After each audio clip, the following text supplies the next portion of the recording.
Hi guys! In today's video I am making this little candy cane striped shrug which matches the dress I made in the previous video.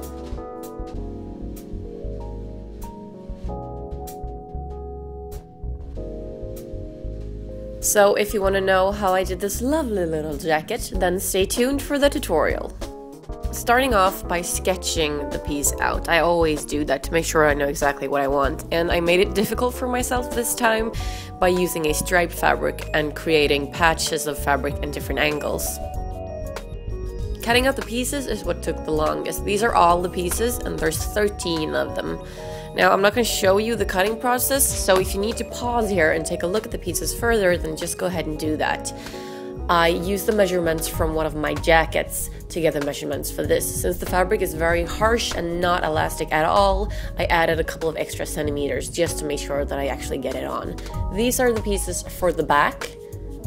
These 4 ones right here.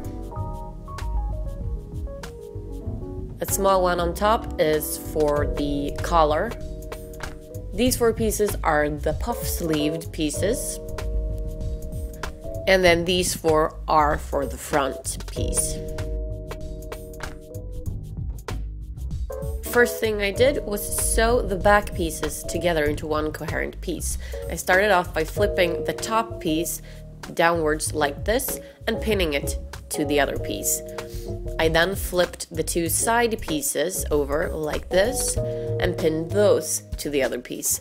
Since they are curved, I need to pull the piece of the fabric that's lying on the bottom in order to make the curves sort of meet, even though there's no elasticity in this fabric. So be careful when you do this, and especially when you sew, so that you don't get folds in the fabric.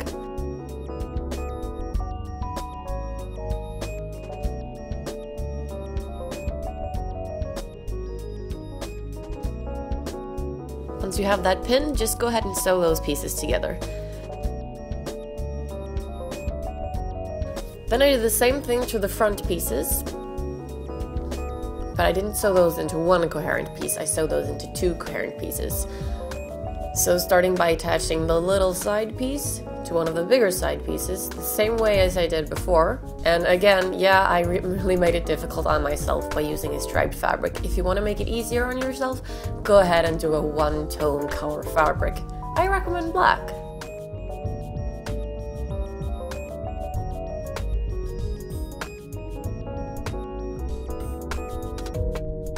Once that has been pinned, just go ahead and sew that together and you'll have your front pieces.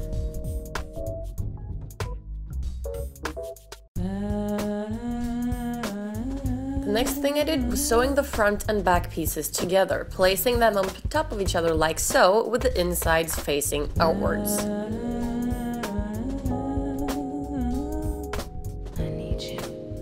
I'm then going to pin them together by the 2 shoulders and by the sides right here.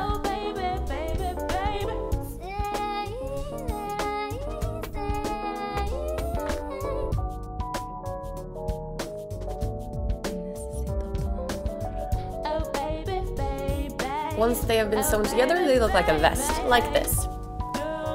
And it's time to attach the collar. First thing I'm going to do with the collar is fold it, because I want the collar to look nice both from the inside and outside, since both sides are going to show. So I'm folding it over like so, and then I am ironing this so that it's nice and flat.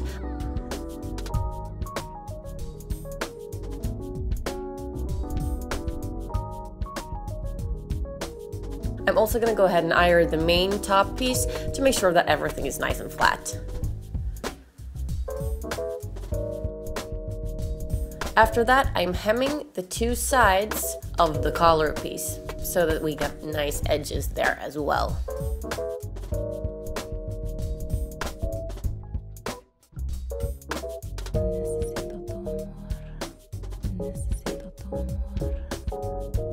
Then I'm sewing the collar piece to the main piece. This is what I want it to end up like.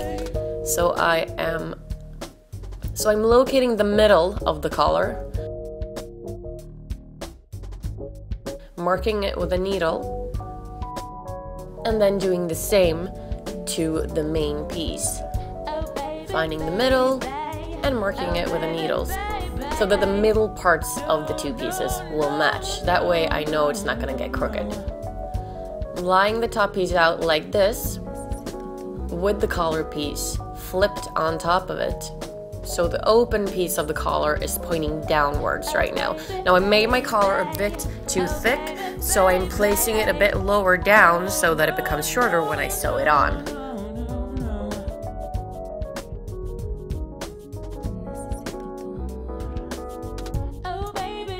And then pinning all the way along that line. The same goes here for the side pieces as for when we sew the front piece and back piece together.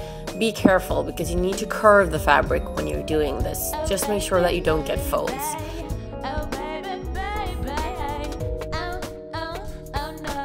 So this is what it's going to end up like once it's flipped the correct way and sewn, of course.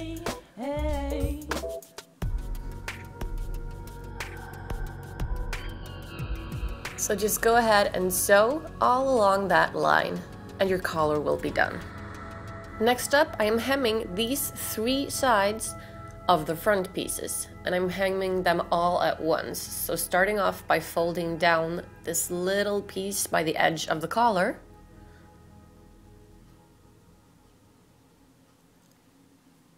And then just continuing along the entire inside.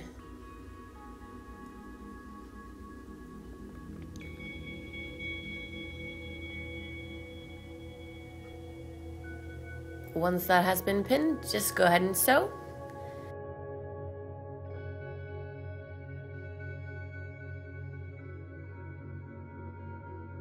And after that, it's time to hem the bottom of the top piece. So opening the top piece up and hemming the bottom. My pieces are a bit uneven, so I have to make sure that the bottom hem is nice and straight and even.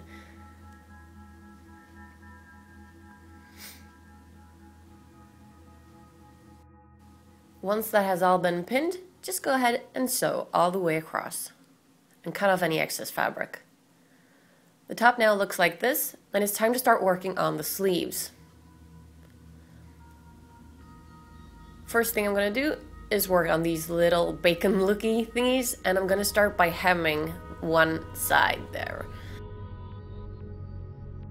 Just go ahead and sew that, and then it's time to attach it to the main sleeve piece, flipping it like so, and then pinning it along the curved edge. The edge is supposed to be curved, and the bacon-looking piece is supposed to be straight. So go ahead and just wiggle that into place, just like we've done with all the other pieces, and then sew all across the pinned line. My sleeve now looks like this.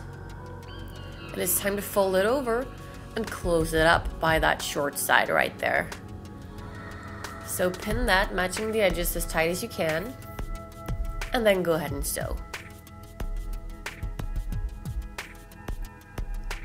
It's time to try your shrug on to decide where you want your sleeves to go. I have a bit extra fabric by the shoulders, which is good because that means I have some fabric to work on. So I'm marking where I think my sleeve should start.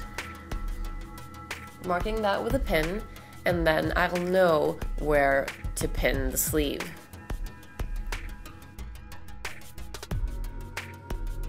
So opening the top piece up and flipping it inside out like so. And then placing the sleeve inside the top, facing the correct way as you can see. And then pinning those together, starting at the bottom where the seams meet, and then going all the way around.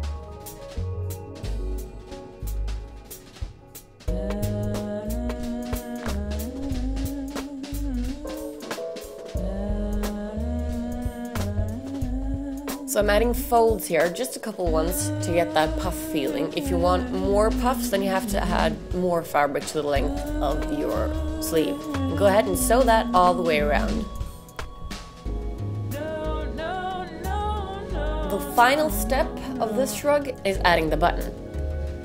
I'm using black buttons, this band which has a bit of elasticity, and then these which are iron-on patches, but I'm going to sew them on instead of iron them on. and I'm only going to use one of them at the very top.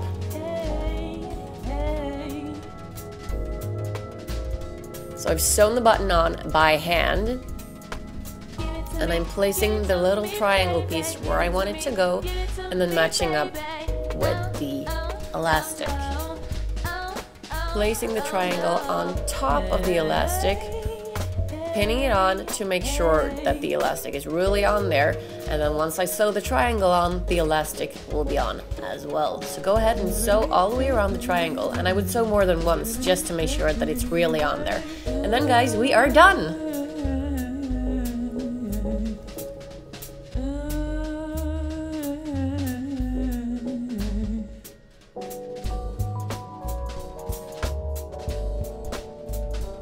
So I hope you enjoyed this tutorial. Like I said, the trickiest part about this was cutting the pieces out correctly, but go ahead and use just one colored non-patterned fabric and it'll be a lot easier on you. So thank you so much for watching. If you have any questions, pop them below and I will see you next time. Bye guys!